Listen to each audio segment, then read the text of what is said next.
support. The maestro, please!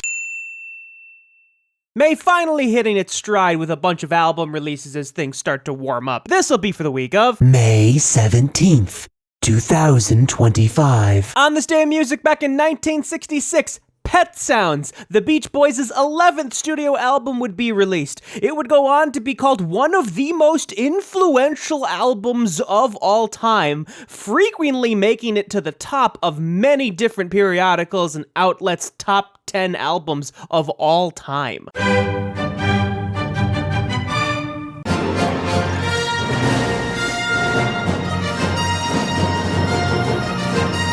So for the life of me, I can't figure out why this is back up here, besides the fact that a lot of people are enjoying Star Wars these days, thanks to the new Andor season being released. I will say, though, the Utah Symphony is actually performing the Star Wars soundtrack this year, so that might have something to do with it. You raise me up so I can stand on mountains. Third compilation album by Josh Groban, containing many of his biggest hits, both originals and covers. The thing on here, though, is that there are two new songs, Be Alright and Open Hands. Don't mean a thing if it ain't got that swing. I will say the best of Sade is really staying up there. Singing. I love rock and roll! And no one called us to the landing, no one knows the way. So back in 1972, Pink Floyd performed at an ancient Roman amphitheater, obviously in Pompeii, hence Live at Pompeii. It was released back then in various formats, but now in this new version that has been remastered, for the first time you can also get this on vinyl,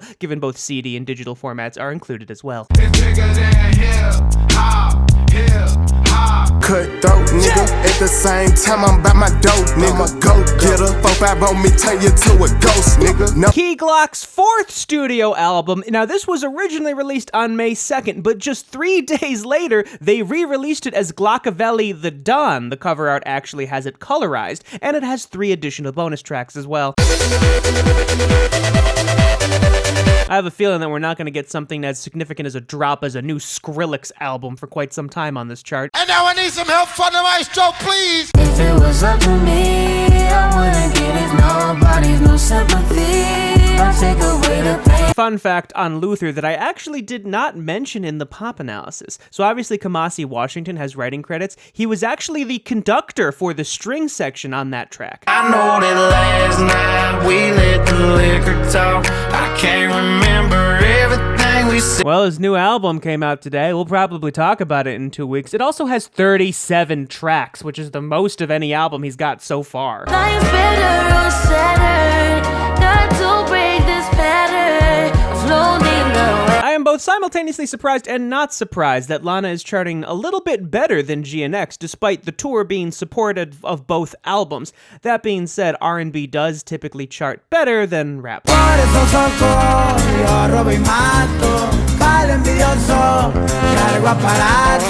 Fuerza Regida's 9th studio album, pronounced Ixpantia, which apparently is a Nahuatl language, an old Aztec language. Regardless, they have been gaining traction lately, so it's impressive to see them all the way to number 2 after never really talking about them on this show. That being said, many of their albums have been on the Billboard 200 at this point. Debí tirar más fotos de cuando te tuve. Debí darte más besos y abrazos. I guess we're really just vibing with Latin music this week. Debí tirar más fotos getting all the way back to number 1 thanks to its reissue on vinyl. So plenty of new albums to listen to, both of which contain some older music as well as actually new music. Here's hoping May can keep this up until the summer. And now I need some help from the maestro, please! Maestro!